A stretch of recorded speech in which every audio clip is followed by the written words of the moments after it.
Stock market میں share خریدنا کمپنیوں کے، وہ یہ خریداری اور خرید و فروخت جائز ہے یا نہیں؟ اور یہی سوال شروع میں نعیم صاحب نے بھی پوچھا تھا، نعیم اللہ صاحب نے.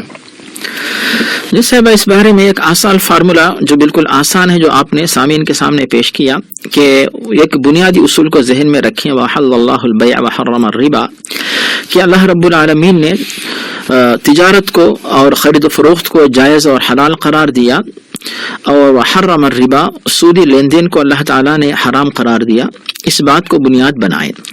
اب آتی ہے دوسری بات کہ وہ کمپنیز یا یا کوئی بھی جو ہے ایسی کمپنیز یا شرکات جس کے اندر یا جس کے شیئرز موصوف خریدنا چاہتے ہیں، تو ان کے بارے میں یہ دیکھیے کہ سب سے پہلے کیا اس کمپنی کا جو کام ہے، لین دین ہے، کاروبار ہے، وہ کہیں حرام کام تو نہیں ہے، جیسے بتوں کی تجارت ہے اور حرام جانور کا جو گوشت ہے اس کی تجارت تو نہیں ہے. تو اس طرح کی کوئی تجارت نہیں ہے، جیسے شراب وغیرہ کی، منشیات کی، نعوذ باللہ ایسی تجارت نہیں ہے. تو پھر اس میں گویا کہ آپ یعنی ایسی تجارت اگر ہے تو اپنے آپ کو اس سے بچائیں.